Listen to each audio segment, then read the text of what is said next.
toasting, joking too. Sipping and roasting is what we do. Light 'em up, drink 'em down. Whiskey and cigars all around. Cheers, y'all.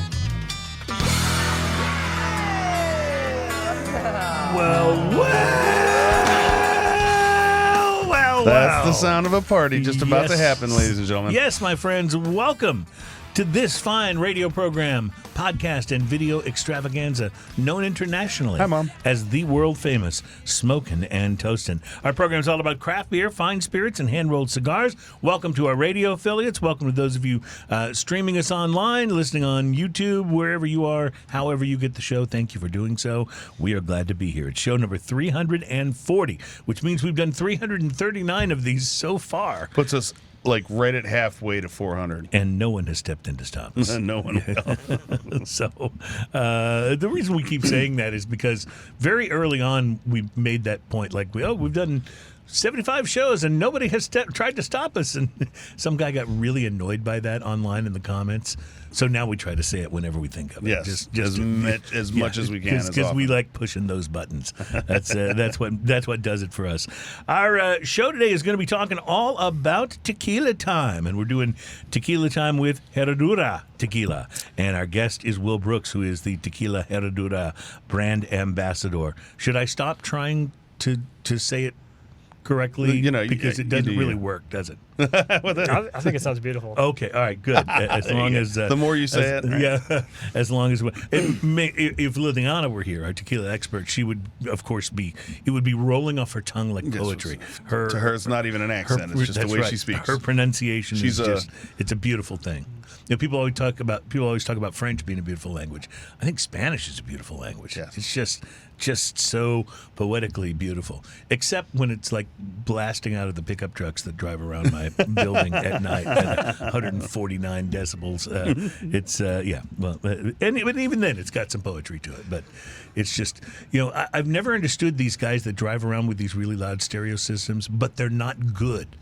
Like they're all treble, or the bass rattles, or there's so something badly. rattling so bad on their vehicle. Yeah, it's like it doesn't. Guys, it's loud, but it doesn't sound good. You should probably spend more money on fixing the rattle rather than more loud. Exactly, that's exactly right. Well, welcome to the show. I'm excited about any show that is going to be focused on tequila, and of course, we'll be talking about other things too. But we'll be doing a lot of tequila tasting because Will has brought along a fine assortment of tequilas from the Herradura line. So.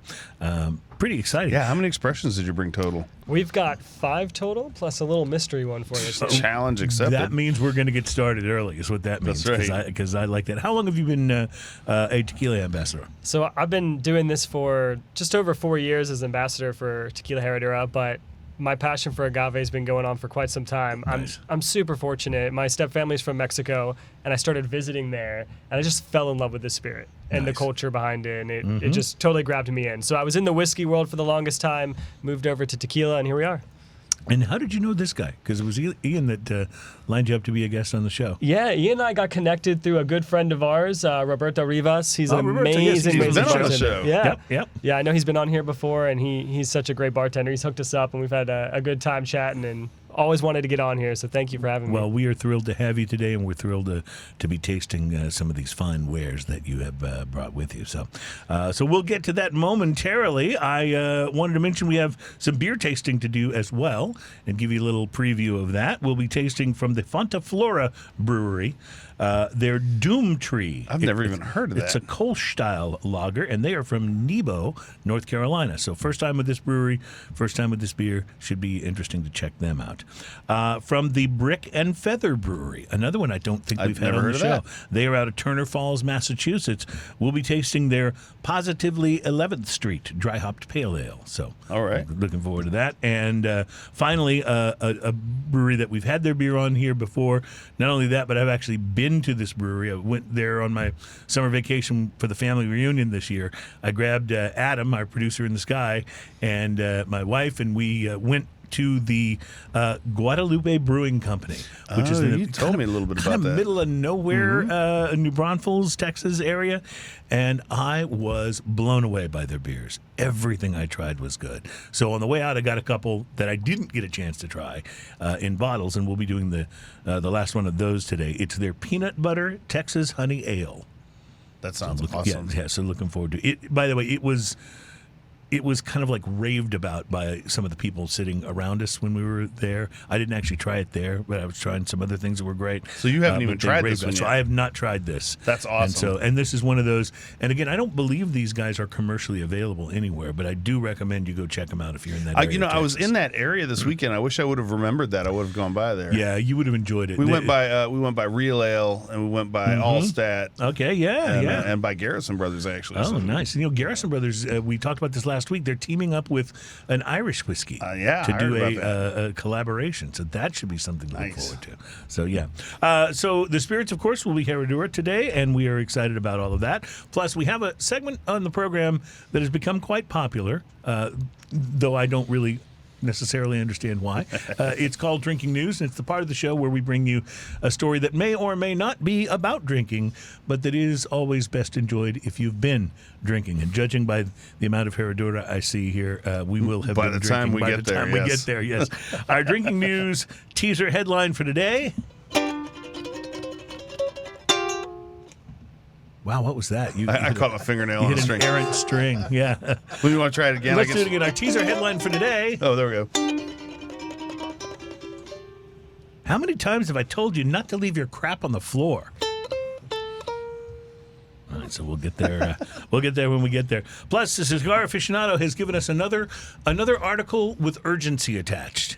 It's about Ooh, is there a right now at the end? it's about Can I say 10 it? outstanding cigars to smoke. Right now. That's right. So once you hear this, you'll want to run out and smoke all of them right now. Yeah, but that will be coming up. You have to imbibe it with a sense of urgency. That's right. Well, that's what it's all about. It's in the world of clickbait and headlines and people trying to get you to click on their articles. There's been more and more of this emerging that's trying to add a sense of urgency to what you need to click here right now. We picked 10 cigars out, and you won't believe what happened. That's right. Plus, I'm really excited about this. I'm going to give you a test today, Ian. All right. Going to give you the beer IQ test and see how you score. Okay. It's a craft beer IQ test, so very excited about trying you on this. All right. Listen, I'm yeah. there for it. I have a feeling We'll you'll figure do out well. how smart I are. Yeah, I have a feeling you'll do well. So anyway, looking forward to a lot of things on today's show. So let's jump right in, and I'll start by asking you, Ian, if you had the opportunity to smoke anything interesting Well, this now week. it's funny you should mention that because I did by normal. I went by Casa this morning and kind of wandered around. I picked out something that's been out for just a little while. I got the Crown Heads Capa Especial. This was the Lancero, 7.5 inches by 38 ring gauge. So I felt all classic and dastardly while I was Yes. smoking. I felt like curling my mustaches up a little that bit. would work for you when you have the Lancero. Yes, It would exactly. the whole image would fit perfectly. I like it. You see what I'm going for there, right? This comes with the Ecuadorian Sumatra wrapper, Nicaraguan binder, Nicaraguan filler. The appearance on this dark chocolate brown in color, leathery and oily, veiny and somewhat lumpy, pigtail cap on the end. That's where it's got the little bun right there in the end. It's got the Ford Kicks band on it, limited edition 2022 band, and the Crown Heads footer on it. Keep in mind this cigar is like 7.5 inches long, so that takes up approximately 1/8 of the real estate of this cigar. Exactly. Semi-firm overall with some soft spots. The pre-light sniff on this, I got barnyard, I got earth, I got cedar, some fermented grain, and raisin. Had a little bit of that, like when you walk into a distiller or a brewery, you get that kind of grain. Yeah, beautiful. that sort of Yeah, pure it's nice. grain. Yeah. It's a beautiful thing. I wish I could just have a candle that smelled like that. The pre-light sniff on this barnyard, earth, cedar, fermented grain, raisin, pre-light draw. I already said that one. Sorry, I'm going ahead here. Pre-light draw punch is what I used to open it up. Had a light draw to it. Got some sweet tea, raisin, leather, malt, fresh cut hay, cedar, and a cinnamon tingle on the lips. You know how sometimes you'll... It'll leave that flavor on your lips. Certain leaves will. The initial light on this comes in with the Nicaraguan pepper blast. Bum, bum. And this was no joke at the beginning of this cigar. It was like, hello, I'm here. For a little cigar and come in with that much power. That little Lancero came in swinging. I got sweet coffee and chocolate. Retro Hail is sweet cedar and black pepper. The first third of this, wasting no time getting into its profile. Massive plumes of smoke provide notes of leather, coffee, sweet cashew nuttiness, and chocolate. Underlying raisin and cinnamon thread throughout. The Retro Hail was pepper and cedar and sweet chocolate. Flaky ash, perfect burn. Interesting thing about the Retro Hail on this is, you know how, especially when you get something very peppery and very strong, the Retro Hail can kind of burn the nostrils a little bit. Not at all. The Retro Hail is actually way sweeter than you would think the entire time. It was really, really nice. Because usually if the cigar's got a lot of power, the Retro Hail will be very full. Right. And this one had such a sweet Retro Hail to it. I was enjoying that almost as much as the rest of the cigar. The second third of this, the pepper ramps up to include kind of a white pepper sensation at the back of the palate, balanced by sweet cedar, malt, and chocolate flavors with a hint of coffee. Cinnamon persists on the lips. The Retro Hail is peppery, woody, and sweet. Flaky ash, perfect burn. The last third of the cigar, pepper ramps up again, bringing the flavor profile up to full. Less sweetness, more cedar and leather. Underlying sweetness is less prevalent overall. Cinnamon on the lips. Retro Hail is less spicy and more sweet, which is weird because it got to be a stronger cigar, and the Retro Hail got even sweeter. Interesting. The flaky ash, perfect burn all the way through this. This cigar cost me $11.95. I give it a solid 5. You're getting exactly what you pay for on this cigar. It is a it's lot worth for a every Lancero. penny, but it's really good. Yeah, love it. Well, I'm going to tell you about my cigar in the next break. But I think we might have time just before we go to break. Just enough time. To do just a little sampling of this first tequila that Will has poured for us. And I assume we're starting with the Blanco. Is that right? We are. We're starting the Blanco. So at our distillery, we call it silver, but there's something really cool here you may notice. Do you see the color on that?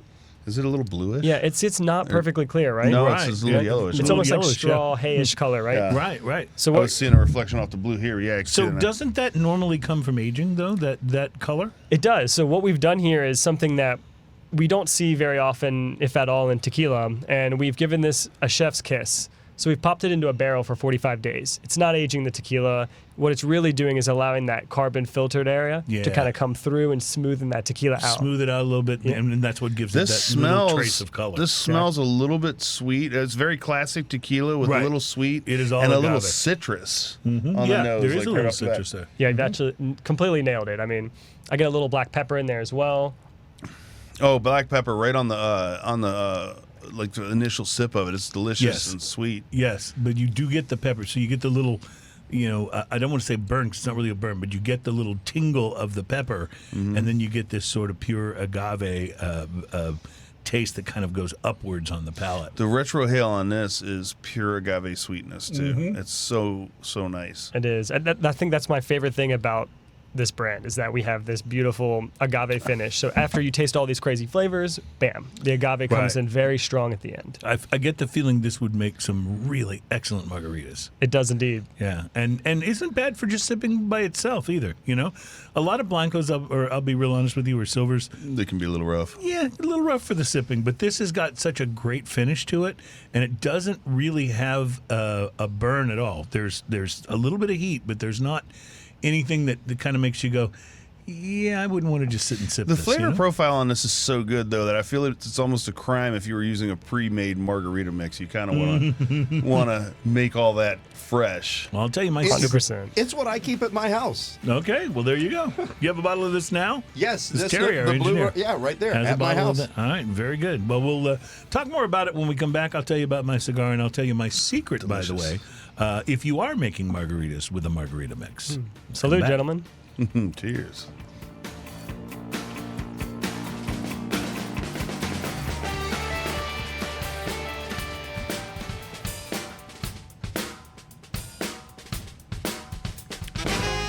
Welcome back. It's Smoking and Toasting, our show all about, of course, craft beer, fine spirits, and hand-rolled cigars. Those are some of my favorite things. We've already tasted some fine spirits. I have a feeling they'll be getting finer as we go. And also, we've talked a little bit about cigars. I want to tell you about the cigar that I smoked this week. The cigar I'm going to talk about is one of the most unique cigars I've ever smoked. The Fratello Vice Versa. which you'll see here if you're watching the video of the show. I picked it up at the Jimador at Specs in Midtown Houston. Fratello Cigars was launched in 2013 by a former NASA analyst named Omar de Frias, and the vice versa is unique not only among Fratello cigars but among all cigars because it's essentially 2 cigars in one.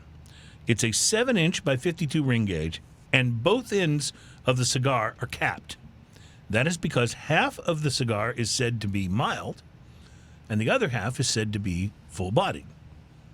Once I really understood what it was that I had bought, because I don't think I even realized it when I first bought it. I got it home and I was like, what is going on here? I realized that the cigar that I'd chosen for this week was either going to be a really innovative idea or a total gimmick.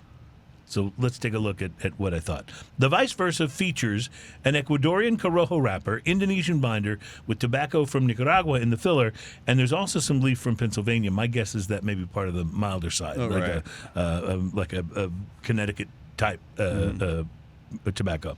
The pre-light sniff wasn't too different from one side to the next. Earth, hay, and barnyard.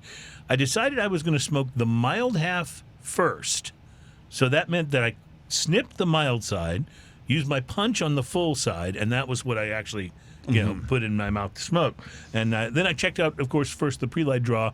The cold draw gave me earth with a little sweetness and notes of dried fruit. And so I went ahead and lit the mild side and got started. The first puffs were a little bit unusual. I felt like I got a base of earth and leather from the full side that was closest to my mouth. And over the top of that, maybe some more conventional, milder cigar notes, cedar and toast and a hint of creaminess. So a very different vibe from any mild cigars that I've smoked before because of that base of sort of earthiness and leather. A sweet, creamy note emerged about an inch in, along with toasted nuts. But what made it so different is that the stronger tobacco that I was pulling the milder smoke through gave it a bit more heft and left a little bit of a peppery tang on the tongue. The first half of the vice versa was really enjoyable, although I wonder if someone who really prefers mild-bodied cigars would be comfortable with as much pepper as I was getting. I really liked it, but I'm a medium to full guy as far as my sweet spot. So I was really curious about whether I'd noticed the change at the halfway point when it went, and whether it would be gradual or whether it'd be all of a sudden. And right around the middle, I was still getting creamy toastiness coming through the layer of pepper and earth. But the answer to the question is yes. I noticed the change immediately when it hit the halfway like mark. a switch, huh? And all of a sudden, that next puff was just stronger. Earth and leather moved to the front. I got dark roast coffee and pepper, but the toasted vibe pretty much disappeared that I'd had in the light side. Dried fruit and toffee made an appearance with pepper and leather on the retro hail. The second half was definitely full-bodied, so it ramped up quite a bit from the earlier, creamier strength. Construction was surprisingly good. The reason I was a little surprised by that is you got to assume this is not an easy cigar to roll. The fact that half was mild and half was full had to be a lot more challenging than most cigars to blend and to produce. That said, while the burn was a little wavy, and I did touch it up one time, the cigar smoked really well. No serious burn issues at all. I only bought one of these, so I can't speak much about what the experience would be like if you flipped it around and you clipped the full side and smoked it from the mild side. I would guess, though, based from what I got doing it the other way, is that mild cigar lovers might want to clip the full side and smoke the mild side first, because once that full side burns away, what you're left with is just the milds, and so I think it would lighten things up a bit. Based on the way I smoked it, a very interesting journey, a lot of fun to smoke. It's a limited release, so grab one if you're interested. It's a $15 cigar, but I will give it a 5.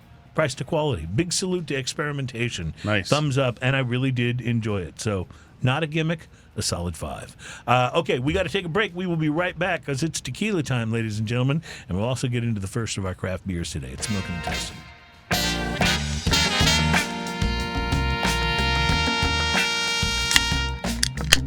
Welcome back. It's Smoking and Toasting, our program with all original sound effects, and we are all about craft beer, fine spirits, and hand-rolled cigars. Well, and original sound effects. Well, we do sacrifice a beer every time we do the beer sound effect. I want you to know that while we're tasting tequila, there are no salt or limes being harmed during the recording of this episode. And also, if I could paraphrase a popular Christmas movie, every time a beer is sacrificed, cruising and get wings or something like that. I don't know. I don't know what. That didn't come out like I wanted it to, but I think you get the gist of where I was headed with it. So Will Brooks is here with us. He is the brand ambassador for Tequila Herradura, and we will get back to a little more of that in a moment. But first, let's taste us some Kolsch, shall we? This is from Fonta, Flora Brewery. Again, first time I think we've had any of their beers on the show, and it is a Kolsch-Style lager beer. Ian, is there any info on the can? This is called Doomtree. Now, I would expect Doomtree to be like an imperial stout or an IPA with 9% or something. For something called Doomtree, it's got kind of a happy looking. It really is. It's very floral, very kindly looking. Maybe somebody could let us know. Maybe there is such a thing as a Doomtree, and that's what the bloom looks like. A Kolsch-Style lager beer brewed with local elderflower and fresh lemon zest, brewed with water from our wells and 78% local ingredients. So I can pick up a little of that elderflower on the nose. Collaboration with Arizona Wilderness Brewing Company. Oh, cool. Interesting. Arizona Wilderness, even. I didn't know there were any plants left alive in Arizona. I've been to the summer, Saguaro National Forest. And yeah? It's pretty bizarre to just be surrounded by cactuses. Yeah, right. Like, coming from a national forest that's all cactus. It you know is, what that is? That's a perfect Liliana holiday. There's not a lot of shade there, by the way, and what shade you get, you have to stand in a very specific position to get any of it. You just brought to mind so many Roadrunner and the Coyote cartoons just now. That's exactly. I'm glad you guys understand where I'm coming from. Well, this is very interesting. It is the word I'll use to describe it is bright. You can get the citrus.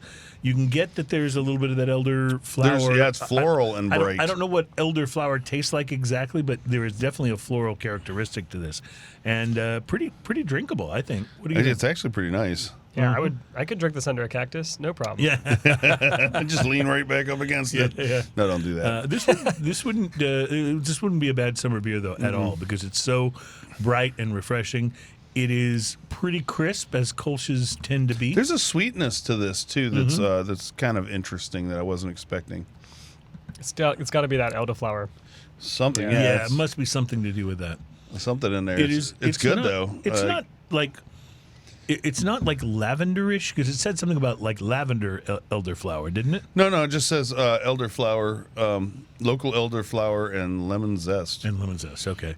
Well, I was going to say, I don't really get the lavender, which I'm glad, because I'm just not a lavender. You may remember our mystery beverage last week was that lavender beer. It was like, this would be really good if it was just the beer and wasn't lavender.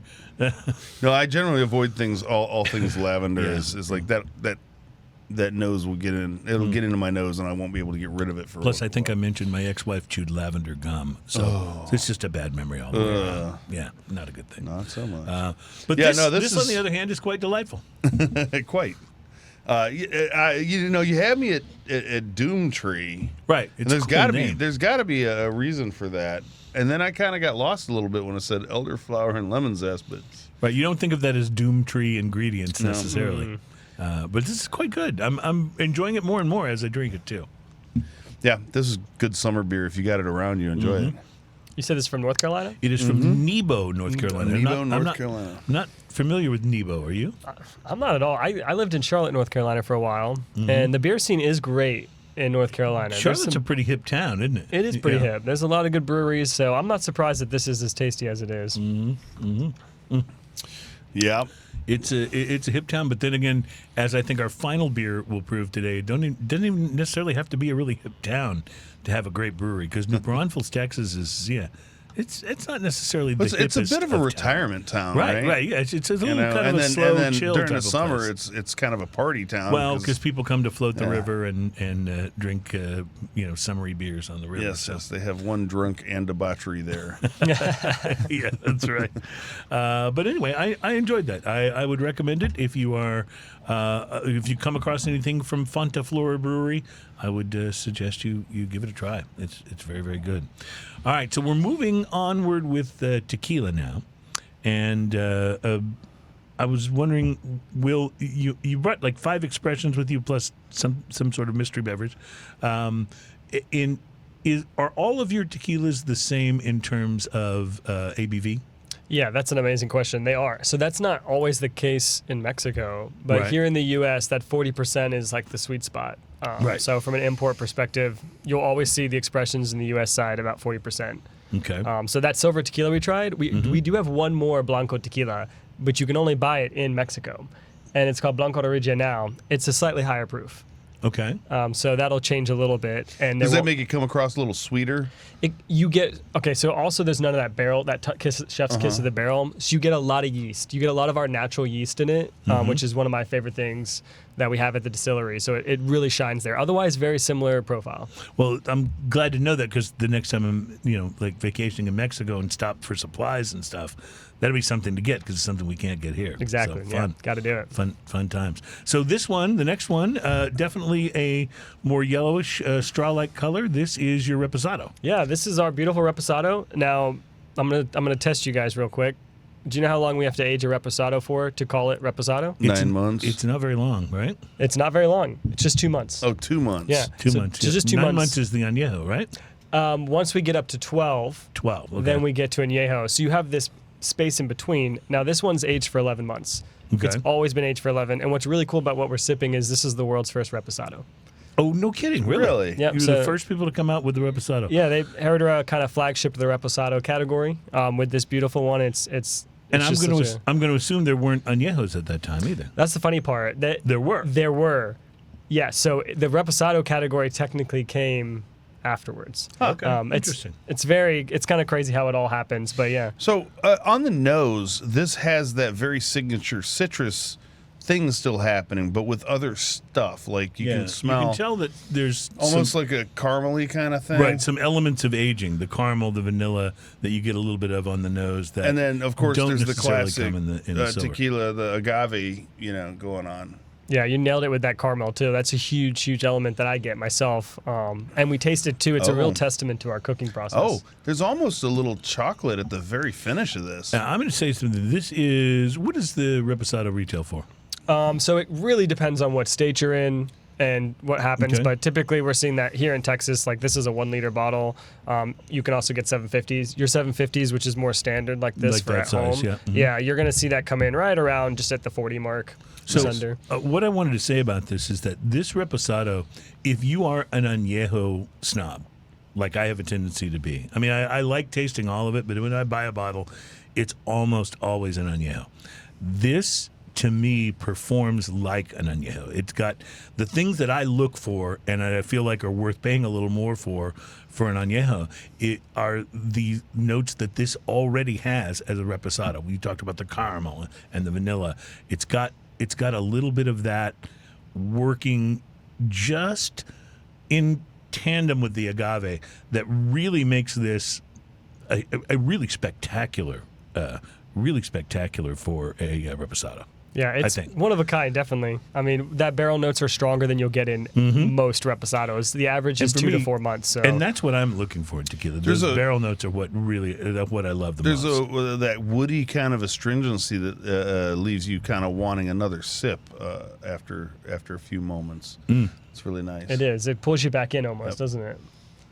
Yeah, that's a huge testament to our cooking process. Now, what's really interesting about everything we're tasting is it all starts as this silver tequila. I was going to ask It's if it the all same starts as the juice, same right? distillate. Yeah. Yeah, so you've got to nail that. So if you've nailed your Blanco tequila, then the rest of your line can really shine as well. I'm pretty impressed. This is I don't think I've had your Reposado before. I've had your añejo, which I really like, and I think I've had the silver. But this is the first time I've had the Reposado that I remember. I agree. I've definitely had the silver. I don't know if I've tried anything else from the line, to be honest with you, but I've definitely had the silver before. We're going to go through it today. This is all new to me. And you'll see aging is a huge thing at Tequila Herradura. It's a major part of what they do. They're sort of the best in the game at it. You may have heard of Brown-Forman with Jack Daniels, Woodford Reserve, Old Forester. Right. That's our parent company, so we have the luxury of being one of the only distilleries in Mexico for tequila that has their own cooperage. So we're able to make our own barrels, and we use that amazing same wood that you'll get from the likes of Woodford and Old Forester and those experts in the barrel world. Nice. Very cool. Very cool. I dig this. This is working for me. and believe me, I'm an añejo guy. Like, it's not that I don't appreciate the most, Reposados and Blancos. I appreciate them for what they're for. But when it's time for me to plunk down my cash at the liquor store, it's almost always going to be a reposado. But this will now be on my purchase list. I'm gonna for have sure. to up my home tequila game. Yeah, I think you should. Yeah, we're gonna have to do that for sure. And I know a guy. and when you do, invite me over. Noted. After you've upped the game. After I've upped the game. Don't dare invite do me it over. before. You should dare invite him over before that. I think I have something to do that day. How's your tequila come? Oh, man. All right. So, very impressive. I look forward to, if the reposado is this good, Can you imagine? it's going to get pretty exciting Come as we progress through all of this here. So I am very much looking forward to this. Let's we got enough time. Yeah, I think we got enough time. We can talk about these cigars. I'm stalling because I'm trying to find. I just had it and I don't know where it went. So I'll tell you what we'll do. I'll find it and we'll come back to that later. Let me go ahead and tell you about some cigars to watch for, some things that are coming soon or have just arrived at your favorite tobacconist. The very unique CAO Mortal Coil is back. We had the Doom Tree, now we have the Mortal Coil. Mortal Coil is a good cigar. Part of the relatively new Arcana series, CAO Mortal Coil debuted in early 2021, featuring a leaf or two of the Andulo tobacco in the filler as its defining tobacco. The blend's back for 2023, and the cigars started shipping to retailers last week. Apparently, brand managers are saying the fans spoke and they listened because they brought this thing back. Andulo is a type of tobacco that's quite different from most found in premium cigars. Rather than the bulk fermentation that most tobaccos go through in the industry, Andulo is rolled into long cylinders, then it's tightly wrapped in palm tree pods, and they hang it like sausages. And after 2 years, the leaves turn into compressed logs of sweet, concentrated tobacco. And so that's what's in the middle of this Mortal Coil. Somebody came cigar. up with this process. Yeah, I know. You know, This was no textbook. Here's how you do it. Somebody invented it. It'll be packaged in 20-count boxes and made at the STG Esteli factory in Nicaragua. The cigars will come in a Toro size and just that size, and it will be $11.99, but will be I think worth checking out.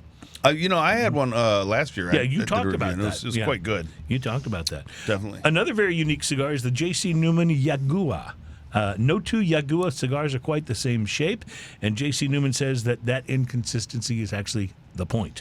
The Yagua line is a series of rustic farm-style smokes produced without molds or pressure, and they just do 1,250 boxes that ship to retailers just recently. I'm gonna have to try that just for fun. Yeah, it debuted in 2021. The unrefined Yaguas have found an audience, and that audience kind of actually surprised Drew Newman from the J.C. Newman Cigar Company. He says, it continues to shock me that Yagua has developed a cult-like following. He says, I didn't want to make Yagua to sell. In fact, I didn't think cigar enthusiasts would even like it because it breaks all the cigar making rules. It's misshapen, it's unattractive. We roll it with under-fermented tobacco, no two of them alike. They roll them while the tobacco's still kind of wet and pliable. So these are going to be butt-ugly cigars. They really are. But apparently, people love the flavor. They're produced in Nicaragua, and they come in a crate-like box of 20 that is wrapped in Yagua, by the way. Because the tobacco is under-fermented, they age them for 1 year after they roll them. So, next allotment is expected to go out to retailers in November. And finally, the CLE Cigar Company has announced the Asylum 11 for 2023 is now shipping. Asylum 11 was showcased at the PCA show last year in Las Vegas, and this makes the fifth in this line of cigars, which began with the Asylum 7 back in 2019. It will land in the hand of retailers across the nation this week. It's a barber pole blend featuring a Mexican San Andres and a Habano wrapper. Oh, I'm into that. Binder and filler are Honduran. Christian Arroyo, the founder and president of CLE Cigar Company, says they wanted to create a blend that would take the smoker on a wild ride. The flavor bomb of a cigar is extremely complex. Two distinct wrappers, while complementing each other, will also keep the smoker's attention due to the frequent flavor transitions. A little bit like what I was talking about today. So the Asylum brand is known for and will continue to be known for its unique blends, and they're excited about putting it out. 2 Vitolas and 20-count boxes, and you can expect each cigar's in a coffin, by the way. Each individual cigar comes in a coffin.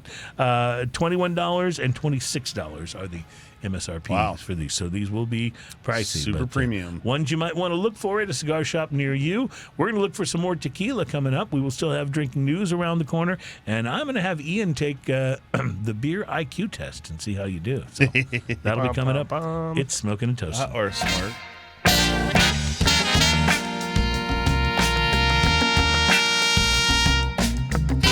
Welcome back at Smoking and Toasting, our program all about craft beer, fine spirits, and hand-rolled cigars, which, speaking of, by the way, I did find my article, so we will be getting to those 10 great new cigars to smoke right now. Yes, and you'll want to run out and smoke them, like, immediately. Yes. All 10 of them at once. With urgency. Like remember that, what was that old movie they used to show you in back in elementary school to try to convince you not to smoke? And it had the guy who put all the cigarettes in his mouth at one time. He's smoking like 50 cigarettes. Yeah, that's what you'll kind of be like if you go out and smoke. Because that's what happens right now. when you start that. That's right. It's a little bit like Reefer Madness. Yes, there's a scene in Reefer Madness like that in it too. Yeah. Will Brooks, who is the brand ambassador for Tequila Herradura, is in the studio with us today. We've just raved about the Reposado. Now we're moving on to, is this a Cristalino? Is that what this is? You nailed it. You nailed it. Cristalino. So it looks like we're taking a step backwards, doesn't it? Because it's perfectly Right, it looks clear. like we've moved back towards the Blanco. It's visually jarring. I picked this up, and I expect by its looks that it's going to nose a certain way, and it's very different. Like, see, and I keep thinking of us heading more in this direction in terms of color, that darker one. But this one is clear, and that's because you guys distill it extra, right? We do a little something special to this. It's a charcoal filtration process. So what we've done there is taken a 25-month aged añejo tequila, and we're going to put it through this charcoal. And this charcoal uses and utilizes some coconut husks. And when we do that, it takes all the color away, makes it really smooth, and imparts some unique flavors on it. Well, and one of the unique flavors is coconut, because you do pull that out of there. You can smell from like the a coconut husk. oil kind of thing on the nose, Yeah. and but it still has that citrus kind of background. Although the lemon kind of the lemon note has changed a little bit. The citrusy note has changed a little bit, much like when you heat up a lemon, like the nose on it changes a little bit. It's kind of a warmer kind of thing. This is a very accessible tequila, it seems like to me. Like, I'm going to guess that this might be one that first-time tequila drinkers would kind of gravitate towards, because it's a little bit easier to climb on board with this, with the sweetness and stuff, if you're not used to tequila flavors and stuff. Yeah, especially if you are looking for that aged profile, this is a great way to get into that. I mean, you keep mentioning those citrus notes, which are really important to what we do, because we have this incredible natural open air fermentation process. So when we ferment our tequila, we have this big barn that has no doors or walls on it. And when we fill that tank up, the natural yeast in the air will attack it. Now, this yeast has been growing for over 100 years on citrus trees, 16 different varieties of them all across the distillery. So it's a unique flavor to us. I mean, it's like a fingerprint. And we taste that with the notes of citrus. But it does change as you do things like a filtration process on that. It impacts the tequila in the tank and gives it, that's so cool. There's such a round, like, coconut boldness up front on this, too. 100%, yeah. That's followed by that warm agave kind of hug, but this is almost on its own a cocktail. It occurs to me this would be amazing in cocktails. Yeah. Like, would bring this sort of tropical-ish flavor to a cocktail that would just be perfect for certain things. Like, I was thinking there's probably some rum drinks that you could make with this tequila instead that would be amazing. Cruz, you just took the words right out of my mouth. That is exactly how I recommend using this. Like, lower glycemic index, replace it for rum. It's barrel aged, but it has those coconut notes. It's tropical, a daiquiri, pina colada, all day. A great option. A mint julep even with this might be pretty good. Julep even. Yeah. Herradura are the official tequila of the Kentucky Derby. We had our first year of that last year. So you do see Ultra out at the track, and you can enjoy it however you like. So. What does a bottle of this go for? So this typically runs about 60, which is amazing for this category. Most Cristalinos, 80 plus. You start at $80 at least. Yeah. That actually is really cool. I love that. So to come from such an iconic distillery at that price point is incredible. How long have you guys been making this one? So this has not been around nearly as long. So our brand was founded just over 150 years ago in 1870. But this has only been on the market for, I want to say, 15 years or so, 20 years. It's a relatively new product for us in the grand scheme of how long we've been making tequila. But it's still been around. I think this type of tequila is just now starting to get popular. When something like this comes along from you guys, did it likely start with the distiller who said, hey, I've got an idea, I want to try something, or hey, I've been experimenting and this is what I came up with? Or does it come more from the ownership saying, what if we tried to make a tequila that was like this? Which of those two ways is closer to the creative process for putting out something like this? Yeah, I mean, those are the two main reasons these kind of things happen. So I think you nailed it, and it's a bit of both. But the funny story behind Cristalinos the story in quotation marks is that a brand was like, hey, we ran out of silver tequila. What if we filter it? Will it taste like silver again, and we can just bottle it as silver, even though it's an añejo? And that didn't work, obviously. It still doesn't taste like the original tequila. But it gave birth to something like this. Exactly, yeah. Happy mistakes, that's what we call them. Yeah. Happy mistakes. I love this. I think it's just, it's so approachable. It's maybe the most approachable of all the tequilas we've had so far. Yeah. Particularly for you, if you've got a friend who goes, and everybody has a friend who does this, oh, yeah, I don't do tequila. I had a bad experience. We've all had that bad tequila experience, trust me. But it's worth it hanging in there, especially if you can sample something That like sentence this. works no matter where you put the comma, by the way. It so totally does. Totally does. We'll put a comma right here and take a break. We will be right back with more of Smoking and Toasting, our program all about craft beer, fine spirits, hand-rolled cigars, and today, clear tequila. Tequila.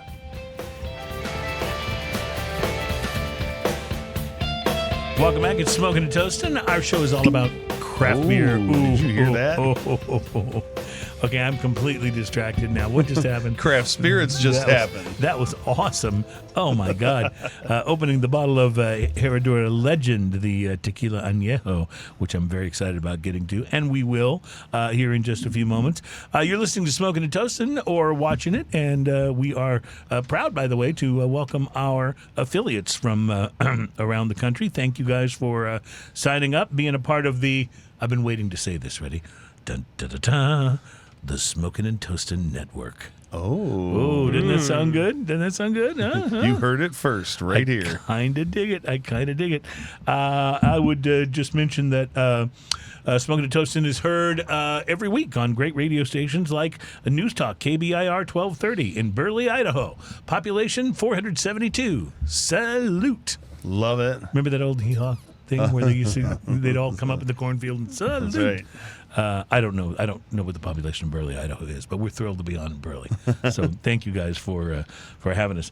No, our show is all about craft beer, fine spirits, and hand-rolled cigars. Ian is as big a craft beer fan as anyone I know, and so I thought we would give you something I stumbled across for International Craft Beer Day last week. I have the craft beer IQ test for you. I wanted to make that opening can very dramatic. It was very more so dramatic than normal. I'm coming, Bubba. Yeah, That was his answer to the first question, by the all way. right. So we'll just go ahead and check mark for number one. Number one, and we're starting out easy for you here. Yeah, All okay? IPA stands for Indiana Pale Ale. True or false? That would be false. Okay. All right. Very good. Oatmeal Stout's color ranges from dark brown to black. True or false? True. All right. There's, let me see, there's 10 questions here, and then we'll go through the answers. Session beer refers to what lawmakers consume while federal or state legislatures are in session. True or false? I love that. I mean, that's obviously false, but I love that. Okay. You got to go with true then. Right. I kind of want to say true, but, you know. Adolphus Busch, who helped found Anheuser-Busch, fought in what major conflict? Let's see. Probably not Vietnam. Mm-hmm. Probably, let's see. That was going to have to be the Civil War. Okay. He said Civil War. We'll see if you're right when we get to the answers. Old Style was first crafted in a South Side Chicago neighborhood. True or false? I'm going to go true on that. All right. So you said Civil War. You said true. Number 6, Prohibition banning the sale and manufacturing of alcohol began in 1920. When did it end? Officially ended in 27, is that right? 27? Okay, we'll see when we get there. The song Stronger Beer spoofs cultural differences between England and France. True or false? I have no idea about that song. Okay. But I'm going to say that since I can only name one decent French beer, Yeah. I'm going to go with yes. Okay, go with true. Number 8, beer originated in Germany in the 1400s. True or false? I think beer as we know it. Beer is a category. Let's go with true. Okay. Number 9, less than 100 breweries in the United States existed in the United States in 1978. Approximately how many are there now? A lot. Yeah. True. Okay. Like I'm going with that answer. There are 3,000. 3,000. Okay. What product do Drew Carey and his friends make in the Drew Carey Show, and what is the special ingredient? I feel like we're getting a little specific now. I mean, I know that Joe Walsh was his neighbor. Yeah. Right, and that's funny, but I have no idea. All right, so let's go through the answers. The first question was, does IPA stand for Indiana Pale Ale? You said false. The answer is false. It's India Pale Ale. Question number 2, oatmeal stout's color ranges from dark brown to black. True or false? You said True. true is true. Correct for number 2. Number 3, session beer refers to what lawmakers consume while federal or state legislatures are in session. True or false? I wanted to say true, but Yeah, I know that it's actually false. Yeah, session beer typically has lower alcohol content. Number 4, Adolphus Busch, who helped found Anheuser-Busch, fought in what major conflict? You said the Civil War. The answer is Busch served in the Union Army during the Civil War. There you have it. Number 5, Old Style was first crafted in the South Side Chicago neighborhood. True or false? I think I said true on this. I think you did, but that one is false. The beer originated in Wisconsin. That was not bad because I had no idea. Yeah. Prohibition banning the sale and manufacturing of alcohol began in 1920. When did it end? You said 1927. I wish it had ended in 1927, but it stretched on to 1933. So Oh, darn. lasted a little bit longer. So the song Stronger Beer spoofs cultural differences between England and France. True or false? You said false? I said true because I can only True. name one decent French beer. Okay, Francis gotcha. Connor's the only one I can even think of. All right. The answer is false. The two countries of the song are U.S. and Canada. So, all right. Were question. people pitting Molson against I guess Budweiser? So. I guess so. Talk about a unfortunate contest just from the get go, right? Beer originated in Germany in the 1400s. True or false? I said true, but I feel like beer's been around longer. Yeah, I think you are right. Evidence of beer production dates back to civilizations, including ancient Egypt. Actually, now that I think about it, I'm pretty sure that beer helped create civilization. I think you're probably right. Cultural, like the whole farming and everything like that. Yeah, growing the ingredients for it. And people think I do a lot for beer. Yeah. People think I'll go to long lengths for a beer. Less than 100 breweries existed in the United States in 1978. How many are there now? You said a lot. I said 3,000 was a good number. As of 2022, more than 9,000 breweries. Dang. In the United States. Yeah, That's a that whole is- lot, so I was that- kind of wrong. Yeah, but you did say a lot, so in that way you were right. It's going to take you guys a while to get through those. Right. And finally, question number 10. What product did Drew Carey and his friends make in the Drew Carey Show, and what's the special ingredient? The product is Buzz Beer, and it consists of beer and coffee. Oh, nice. Ooh. So, yeah. So Real there's Ale makes that. So, yeah, beer and coffee, yeah. Yeah, this is coffee porters, darn good coffee. And, Darn good coffee. A question I would have asked is, what kind of beer does Homer drink in The Simpsons? Duff. Duff beer, yeah. correct? Yeah. That'd have been an easy one, but still an important one. All right, you popped the top on this can a little while ago. Tell me what we're drinking here, my friend. What we have here, my friend, is Brick and Feather Brewery, Positively 11th Street, Oh, dry yes. hopped pale It's ale. a dry hopped pale ale, so get lots of citrus on the nose. Tons of citrus. Tons of citrus on the nose. It says, keep this beer cold and drink it fresh. I was going to do the opposite. It's and we're not too far from it. It's June 1st. We're a little off, but Yeah. I'm underwhelmed. I had a feeling you wouldn't like this one. I love the citrus on the front. It gets bitter on the end in a way that I thought would be off-putting to you. It's just bitter. I like it. It's bitter. Actually makes me think of an ESB, which surprised me because you like ESBs. Yeah, but it's not that kind of good, yummy bitter. It's just bitter. ESPs are so different. It's such like- a it's different like- bitter. when you accidentally get that little bit of pecan shell in your mouth, kind of astringent bitter. Yeah. and that's not the same kind of bitter that you get in an ESB, which is a yummy. I want to drink some more bitter. So I'm not going to tell you this is my favorite, but I do pretty much dig this. I like it. Really? Yeah, I'm going to agree to disagree. Yeah, I would pass this by. I would pass my cup over to you for some more. You may have more. So, where are you falling on this one, Will? I'm right down the middle. It's not my cup of tea, this style of beer as it is, but it is very light. I think if you're not a huge fan of this kind of stuff, this is a pretty approachable one, to be honest with you. It's not like you like got this huge hop bitter to it. It's just got a interesting, like you said, to that pecan shell, astringent bitter to the backbone of it. It makes me want to shave my tongue. No, see, it's not like that. It's not one of those pine cone beers. Because I know what you're talking about, right?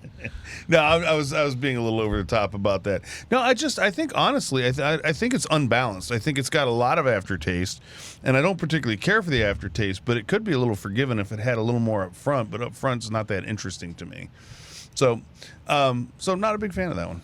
All right, well, we'll balance the scales. You're gonna on have us. to up your game, buddy. Well, no, we'll balance the scales here. I like it. You didn't care for it, and Will was right in the middle. So it's a try this one for yourself, I guess. I'm talking about Will Goldilocks Brooks over here.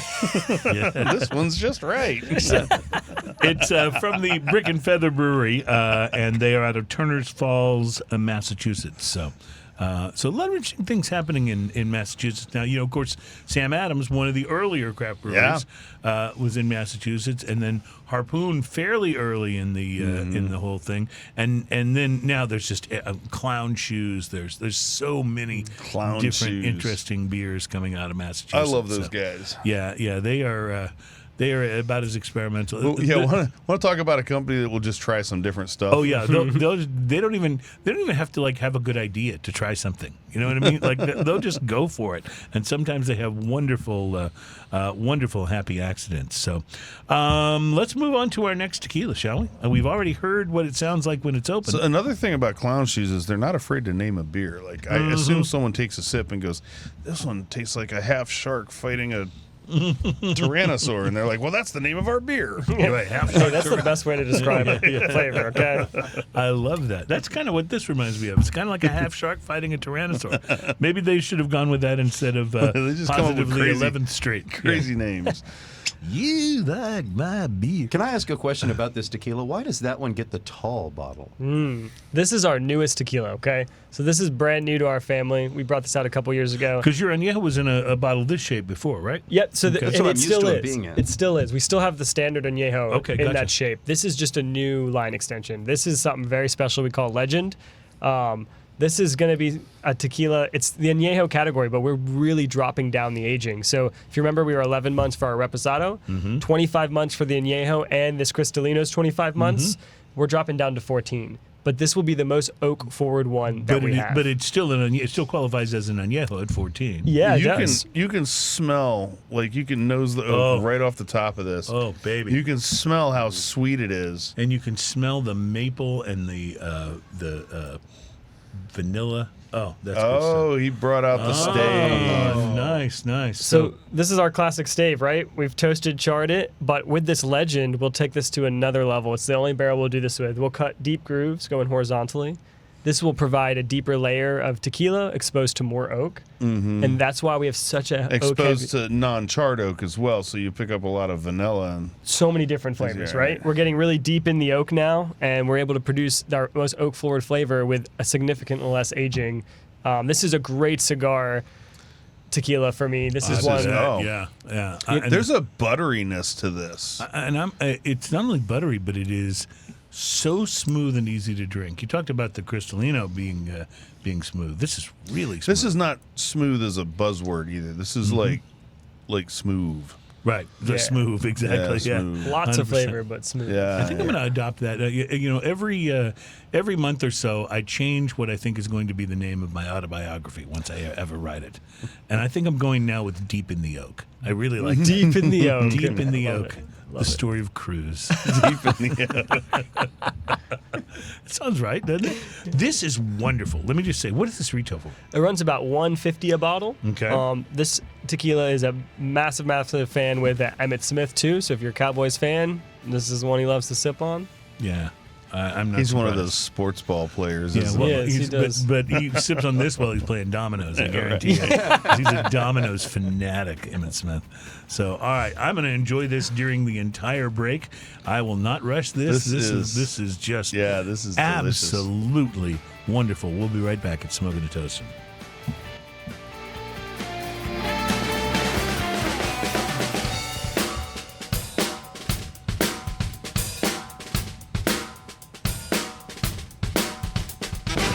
Welcome back at Smoking and Toasting. Craft beer, fine spirits, and hand-rolled cigars. You want to talk about fine love those spirits? things. This is one of the finer Holy spirits cow. we've had on the show. This is absolutely amazing. We tasted this in the last segment. I am It so is your savoring tequila this. añejo. But what's really interesting to me is that it's actually aged less years than the Cristalino that we just had. Yeah, that unique And- barreling is what does it. It tastes like it's been aged for a very long time. It's you so know? wood forward. Yes, and I love that. Yeah. And this is why I fell in love with tequila. Is this type of beverage right here? This type of feeling that you get when you take that sip and you like, oh, you think about the cigar that this would match with and how awesome that is.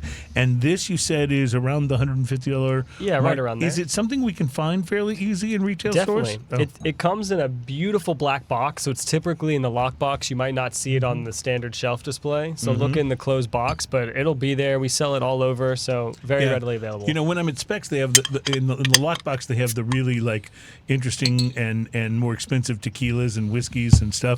But at Walgreens, they do that with the toothbrushes. Yeah. So, Right. so I don't know. I don't know exactly how they figure out what needs to go in the lockbox, but yeah, it is pretty cool though. Like one of the interesting things about the lockbox though is if you're at like a Specs or another liquor store and they have stuff in the lockbox and you ask them to come open it, don't you feel like you pretty much have to buy it then? Oh, that's how they get you with like, some of them, right? Like you've had them like come all the way from the Right. back Now of the you've store made them with put the some effort keys. into it. Yeah. They've opened it up. They've handed you the bottle. They're standing there looking at you, going, "So can I wrap that up for you?" And then you're like, "No, I just wanted to see it." Now, you see, that doesn't work. You'd feel like an idiot if you did that. They always so. send the busiest guy too, who just Yeah. look like yeah. he's like in the weeds, Yeah, and you you've gotta com- throw him a bone. Like Wayne in Wayne's World Yeah. with the guitar. Exactly. You've completely screwed up his day by doing this. All right, so this beer we're about to taste, this is another one that I got at the Guadalupe Brewing Company when I was This there. smells like breakfast. This It is their smells like hazelnut. peanut butter It's- Texas honey ale. this smells like cereal. cereal. Everyone at the brewery was raving about this beer, and I had already ordered mine, and so I wasn't going to order anymore. This is digging Honey Nut stout. Cheerios. This is like With peanut butter on if it, you did yeah. a half and half bowl of Fruity Pebbles and Honey Nut Cheerios. Oh, That's yeah, I love it. I love Which it. I might this have to try smells now. so freaking good. Like I'm almost afraid. You to, know what? It tastes as good as it smells. Does it really? Yeah, check it out. Check it out. This should be a candle. Oh my gosh! Is that the most? Now we've tried some peanut butter things before. That Oh, we and the haven't been peanut butter that we just haven't been a rolls huge- out at the end. Yeah, that we haven't been a huge fan of. Right? This is peanut butter done right.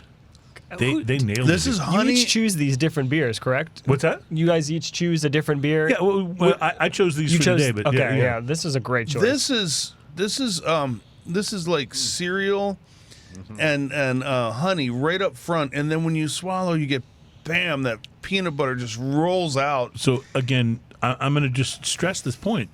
This is not a brewery that has reach into commercial. You can't go and buy this at the store. Holy cow! But if you are in the New Braunfels, Texas area, look up the Guadalupe Brewing Company. It is worth an afternoon. They have live music and stuff at night. You can go at night, but it's worth an afternoon. They have misters. They have air conditioned rooms, so you don't have to sit out in the heat if you don't want to. Like it's just a really cool place. They have great pizzas, but their beer, I was so impressed. Yeah. I've been to like cool big city hipster breweries.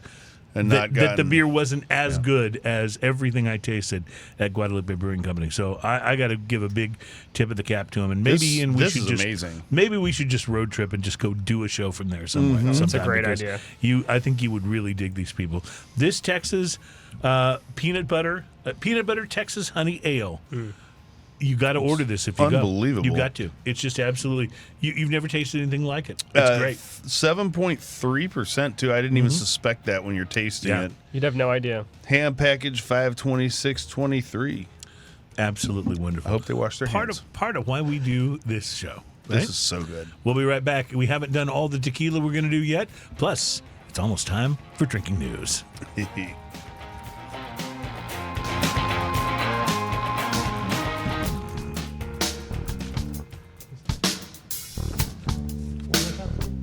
Gator.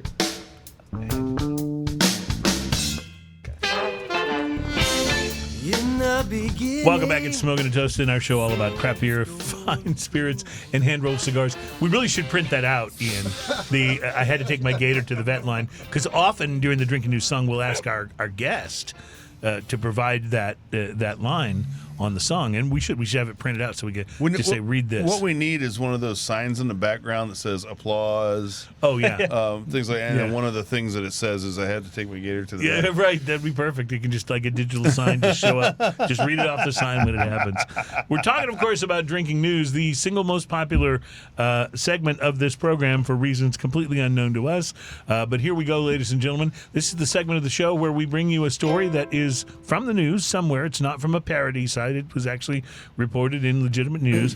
Drinking news stories are often, although not always, about drinking, but they are always best enjoyed when you've been drinking. And certainly we have, because I still got a little bit of this peanut butter honey ale and a little bit of the Herradura. I did notice that I had been drinking a little bit. Yeah, so it's good to know. It's perfect for us. Ladies and gentlemen, it's time for drinking news. Drinking news, drinking news. Now it's time for drinking news. Drinking news, drinking news. Now it's time for drinking news. A Florida man with one arm said he had a gator for a pet. When asked about his absent arm, he said, I have to take my gator to the vet. Drinking news, drinking news. Now it's time for drinking news. Cheers, all. Cheers. Drinking news story today is one that I hope you can relate to. How many times has this happened to you? You're in the middle of your job. You're doing your work. And all of a sudden you realize that no matter how much you might want to ignore it or put it off, the simple fact of the matter is that nature is calling. And it's not just number one. You realize that, like it or not, it's time for you to assume your place atop the royal throne. You could just try to hold it in, but that may not be such a good idea. According to Martin Vesey, an honorary professor at the University of Newcastle, putting off the urge to poop and slowing the bowel transit time may be associated with a higher risk of problems such as bowel cancer, diverticulosis, hemorrhoids, prolapse, and anal tears. What? I'm sorry, what? We could probably spend the rest of today's Don't you drinking make news. my brown eye blue? What's that? We could probably just spend the rest of today's drinking news just trying to answer the question, what the hell are anal tears? I've never even heard that that's a thing. Fortunately, upon reading Don't this you information make my again, brown eye blue. fortunately, upon reading this information again, I realized that Dr. Vesey was talking about anal tears, not anal tears. Now, neither of these sound like a good thing, but I'm glad I don't have to worry about my badonkadunk starting to weep. So that can be quite embarrassing. But back to needing to drop a deuce while you're on the job. If your work has you on a deadline, this can be especially annoying, especially if your profession involves something that's difficult to interrupt, like, say, you're a TV newscaster, or you're hosting drinking news, or you give speeches for a living. You can't just stop the broadcast or the speech and say, sorry, folks, I know we're in the middle of this, but I have to take a break and unload some freight. Or maybe, pardon me while I make a quick deposit at the porcelain bank. Doesn't really work. Take the Browns to the Super Bowl? But what if your job, I've heard that one, but what if your job, or let's say the way that you make your income, is something else? What if your profession is burglary? Oh. Say you're robbing someone's home in the middle of the night, and you suddenly need to use the big white telephone. Hey, man, sometimes nature doesn't call. Sometimes nature starts hollering. Yeah. Do you grab a magazine and take the time to find the facilities at your victim's house? That could be a good way to get caught, as the proverbial saying goes, with your pants around your ankles. The dilemma came knocking, just like a brown dog scratching at the back door recently, for a burglar who was on the job. Would you care to guess where? Oh, come on. That's right. A Florida man. Florida man. A Florida burglar, actually, was in the middle of practicing his shady profession in Fort Myers recently when he became acutely aware of the need to launch a butt shuttle. Florida man. The unidentified man was caught on camera breaking into a Joe's Crab Shack in Fort Myers, where he stole multiple items, including a lot of alcohol, after squeezing in through a small window. Okay, so you answered a question I had. Like, first off, why would you break into a Joe's Crab Shack? Right. They have great bathrooms. As you'll see, though, But if you're going to that steal wasn't part of his alcohol- motivation. Okay. sorry, go ahead. I'm getting ahead of it. Yeah. So he stole a lot of alcohol and multiple other items after squeezing in through a small window. But when nature came calling before he was set to make his escape, rather than take the time to locate the restrooms, he wound up squeezing out his calling guard right there on the security camera, right there on the floor in the middle of the restaurant. I know. Gross. Florida man. Because, of course, he did, right? Yes, well. Because Cause, Florida. Because, yeah, that's You know, what you this do. is a sign that he's been doing this a while. yeah. You got to be This pretty is comfortable. his to, calling you know. card. Yeah. After deploying the USS Brownfish, the Florida man made his getaway and is reportedly still at large. Authorities there are looking for help in tracking the poopatrator down and have posted the security video footage on their Facebook page for you to watch in all of its pooptacular glory. While they do have the evidence that the thief left from his behind to test for DNA, officers are asking anyone who recognizes the Florida man to please contact them through social media or their offices in Fort Myers. Thanks to the fact that he didn't take the time to locate the proper facilities, the poopatrator will not only be charged for what he took, but also for what he left. Which reminds For me making a deposit. Which reminds me of the old George Carlin line about the incorrect language we use about the big number 2, which I've edited for broadcast, but it went something like this. We're saying it all wrong.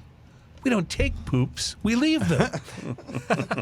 George Carlin, ladies and gentlemen. Yes, his language was more colorful. Reporting live from Florida, where I need to interrupt this broadcast so I can, drop the kids off at the pool. My name is Cruz, and that is your Drinking news. Now it's time for drinking news. Cheers, y'all. Cheers to that. Yeah. I think we have scraped the bottom of the bowl, as it were, with drinking news this week. Oh, I see what you did. Yeah. Mm-hmm. But there's proof that drinking news is always best if you have been drinking. We always say that, but there's proof. Right There's there. so many ways to say that too. The absolute SEAL Team proof. 6 for a maritime. There's plenty of them that I insertion, left there's out. a- Trust me. But I did like dropping the kids off at the pool. That was actually one of my favorites. Oh man! All right, so we have gone on quite a Herradura journey here on the program today. We started out with the Blanco, enjoyed that very much, and then it just kind of kept getting better and better from there. We just had what is going to be on my Christmas list now, the Herradura Legend. This is a brilliant añejo tequila, and now I'm going to find out that there's actually This is one, apparently the OG. actually one here. that sits above that even. Yeah, the OG of Herradura tequila, and I got to bring you back my glass, and there you go. Yeah. But this is your extra añejo. Now, I'm curious. You said that the pricing on this añejo that we had, the Legend, was around $50. I'm sorry, 150, around $150. So what is the extra, this super special one with the ultra cool, like rich person topper? What does this one run for retail wise? Yeah, this decanter bottle will set you back about $350. Okay. Depending on where you're getting it from. Sometimes I have seen it go as low as $300, but this is our extra añejo. It is Selección Suprema. We like to say at the distillery that if they made a law where we could only produce one tequila, right? You could only make one type forever again. This would possibly be the one because it is exceptional. I'm just curious, how long have you had this bottle? I see we're getting close to the end here. I've had this for a while because this is obviously a very special bottle. Right. So occasions like this, special occasions, this is the time to enjoy and sip on. Well, cheers to all of Yes. you, and we will try this Salud. one. I'm almost afraid This to is try it this. smells so good. I'm almost afraid to try it because I know I'm going to love Like it. you and can that's- like on the nose on this, you can smell how much more kind of refined, and how much more almost reserved this is in some ways. It almost feels like especially when you're trying it on the nose, it almost feels like you're smelling a cognac. There's a or- there's a slight chocolatiness to the nose that I'm well picking up. but it still has that little hint of añejo that lets you know you are smelling a tequila. Yep. So this is 49 months in a barrel. So This one I don't get maybe there's just the kiss of citrus on the tail end of the nose, but I'm not like the other ones. The other ones you got the citrus a little more up front. at this point, we've been in the barrel for a very long time, There's so you'll lose a bit of that. Almost a tobacco-y note to the nose as Correct. well Yeah. that I really and enjoy. you'll find that when you drink it too. There's a little bit of that. It's just got this extreme richness to it, and I don't mean that in a way that's off-putting. It's more like you just kind of melt. It's into endless. It. It kind of keeps going. Yes. Yes. It's very complex. You almost can't. Every time I take a sip of this, I taste something new, and I think that's part of what I think is so special and unique I'll about it. tell you, like the first things that hit my brain on this. First off, chocolate. Like there's some chocolate in here that, and it sounds weird in a tequila, but in the best possible way. There's a butteriness. There's Totally. Do you get a lot of like cooking Chocolate, spices? buttery, Yes, maple, cooking spices. Yes. All of the above. sweet and Vanilla? delicious, and that tobacco-y note, like I was talking about, just a kiss of that. The vanilla, I think, is very obvious in there. There's almost like a brown, sugary kind of sweetness to it in the best possible way. And something to think on too is we have in tequila world we have two main types of agave. It's all the same plant, it's all the same species, the Blue Weber, but some are grown in the lowlands and some are grown in the highlands. Their soils are different, so stuff in the lowlands will be very earthy, vegetal, herbaceous, complex, and the stuff from the highlands is typically light, fruity, and floral. So everything we make is an 80% lowlands And that's just 20% highlands. And that's just based on the terroir, right? Just based on the terroir, exactly. So we're very dominant in our lowland agave. That's where our distillery is, and that's kind of the core of it. So that's where a lot of your spices are coming from. The citrusy ending that everything else has, this has just the tiniest kiss of it, but it comes across as a little dryness. I think it marries a little bit with the wood, and it just adds this little dryness and bitter to the very finish that's so satisfying. It really is. I love that dryness. I really feel like they should teach more of this in like high school, because I would have been so much more interested in chemistry and farming and so many of the other Yes. things that are studying soil and terroir. That would have been so interesting to me to be able to apply it to things like this.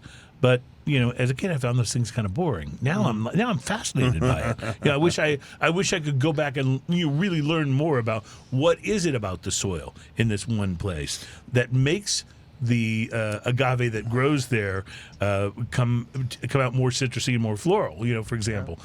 So these things are fascinating to me, but that's probably getting into the weeds a little bit. But I love that stuff. Well, we've run into that with cigars a lot too, because totally. you can generalize some things. If you're going to have a Nicaraguan cigar, or a Honduran cigar, or Dominican cigar, there are some basic differences in the notes, Yes, and that's absolutely. from that same thing. And certain kinds of wrapper leaf do certain things. If you remember when you and I were in Honduras, and they gave us cigars, and we lit them and started smoking them, and then they let one of their guys put another leaf around the outside of it. It that changes was like the profile, a Corojo yeah. leaf, and it changes the whole Like flavor. as soon as the fire hit it was like kind of like I talked about in my cigar, when it got from the front end, which was more mild, and moved into the back end, I could tell immediately Now, the change. I have a little inside information. You're such an agave nut that you actually have a bunch of plants.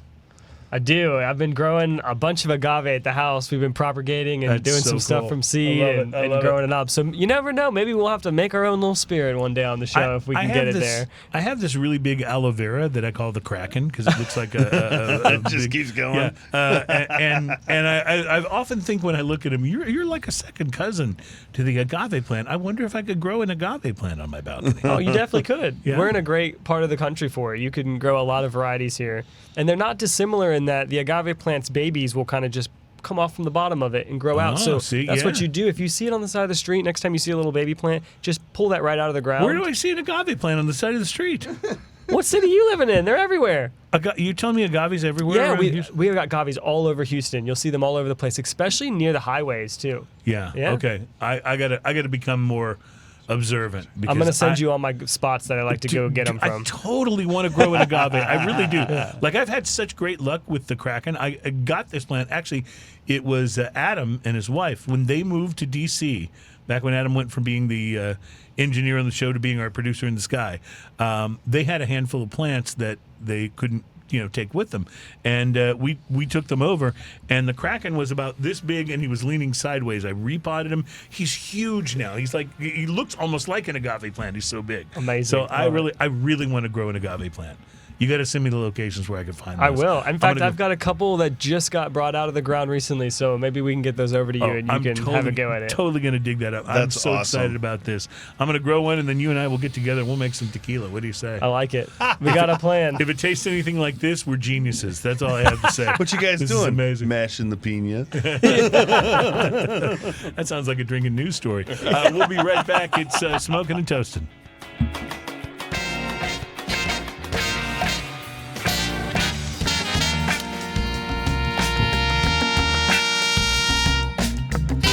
Welcome back. It's Smoking and Toasting. This show is all about craft beer, fine spirits, and hand-rolled cigars, and apparently a few other things. Agave plants, for example. Agave. I'm really, really excited. Really excited. All right, so Will Brooks is here. He is the tequila brand ambassador for Herradura, and we really appreciate you bringing all these wonderful and amazing tequilas in. They have all been very good, all of them, and a lot of times. I want to say this because I think it's important. In a world where there's so many like boutique brands that pop up around, so many boutique brands. but it can be easy to overlook the brands that you've always heard of, that you've always known, and it's so great to have a refresher on just how really, really good your tequilas are. I mean, these will stand up against any Johnny Come Lately tequila brand that is out there, and probably And at way a more better realistic, than, probably way at a more better than the realistic Vanity price. Projects. Yeah, absolutely. I haven't tasted the Rocks tequila, but I know it's supposed to be the fastest selling out of the chute celebrity I mean, product The ever. Rock's but- pretty charismatic, and he Yeah, does the he's whole got a few things going for him. muscly Yeah, kind of he does. But chest thing. yeah, but at least he doesn't act. I mean, I've seen his movies. He's definitely not acting. Yeah, No, that's just the way he yeah, is. that's just the way he is. It's kind of Schwarzenegger was that way, so I guess it works. For I him, mean, so. he's better at not acting and being good at it than Seagal was. Well, I'm better than Seagal was. I mean, come on. You brought a mystery beverage for us, though, as well. Usually we do the mystery beverage in the first segment, but we're doing it in the last one here now. Anything you want to tell us about this before we try it? Yeah, I will lend you a little something. This is from Herradura. This is our silver tequila. Okay. Originally. But we've done something, or I You've should done say, something I've to done it. something kind of fun to it, and I want Yeah, to see if you're picking Can that I up. tell you what I think it is? Yeah, please. Corn tortilla. What do you think? It smells like a corn It tortilla does to me. smell like a corn tortilla. It's got that certain mozzarella smell to it. Well, good sir, we haven't even tasted this yet. That's the nose. I haven't tasted it at all. Yeah. All right, so let's try it. Oh, corn tortilla. You nailed it. Is it really corn tortilla? Yeah, he's nailed it. All right, Absolutely nailed it. First It's time. so good. How did you infuse it? So I took a sous vide and I took a fresh masa corn tortilla that was a really nice one I got locally at a restaurant, and I took that, broke it up, put about 14 ounces of tequila in the sous vide bag. We did this at 155 degrees for about 2.5 hours. Oh, so last Tuesday Yeah. outside. Yep. Exactly. Yeah. Okay. Gotcha. Exactly. He just left it on the patio. Didn't even need the sous vide, man. Just left it outside. But no, we were talking about Roberto Rivas earlier. He got me into some of this stuff, and we had been playing with sous videing, and he's done corn in different stuff before. So I kind of like wanted to figure this out too and see what we could come up with, and that's what we got. Ian, you nailed it with corn I tortilla. like. The funny thing is, Nailed while you it. guys were talking, I was nosing and I was like, I know that smell, and then I finally got it. It makes me want. It makes me want tacos. So I grew bet up. this would be amazing. I grew up on corn tortillas, and then sometime around like my later high school years, I discovered like the joy of flour tortillas, and it was all flour for me for like a while. Recently, though, I've kind of segged back to the corn because this taste, this flavor, you can't go wrong with this. I am not one or the other. I like flour tortillas with certain things. I like corn they have their tortillas. place, right? Yeah, Yeah. corn tortillas. Like you can't do a fish taco with a flour tortilla. That's just something's wrong about that. You know what I No, mean? you need the Yep. corn. Yeah, for sure. But then Sure. I do think also that corn tortillas can be a little strong for certain things. But I would say, this though- makes me want to go get pastor like right away. Yeah. Totally. But I will say, though, I don't think this has been nearly as good with flour tortillas. I don't know. We got to do that. Maybe let's see what I happens. don't know. But if the flour corn tortillas- is. There's a bakery here's- by my house, El Bohillo, that makes flour tortillas fresh, and Every they day, are. yeah. That's the tortillas I brought when we did our for the show. anniversary show, yeah. So good. All right, so here's the plan. We're going to grow our own agave. We're going to make our own tequila, and then we're going to try it with flour tortillas. That's We the are. plan. That's the plan. And I want to also leave you with a quick We're recipe playing the too. long game here. Yeah, exactly. This might be a while, but no. If you take 2 ounces of this tequila, you can sous vide your Herradura Silver at home. Take 2 ounces of that, an ounce of freshly squeezed lime juice, half ounce of agave nectar. You now have a corn margarita that is like utilizing 3 of the most Nice. agriculturally important ingredients Yeah. in Mexico. Yeah. and I it's bet beautiful. that's amazing. It's bet so it is. tasty. It's a lot of bet fun. it is. As we wrap up the show, one thing you reminded me just now. I said earlier I was going to give everybody my tip for if you're making a margarita with margarita mix, how to make it better, and it's really simple. Whatever margarita mix you use, and I have a favorite. If you're going to use a mix, use Nina's Natural. It's my favorite. They also make a really good margarita syrup at Specs that's under their house brand that you can use. But the most important thing you can do, whatever mix you might have been forced to use in whatever situation, is always squeeze your own fresh lime. Even if the lime is Boom. in that margarita mix, if you squeeze your own fresh lime, you will make a better mix margarita.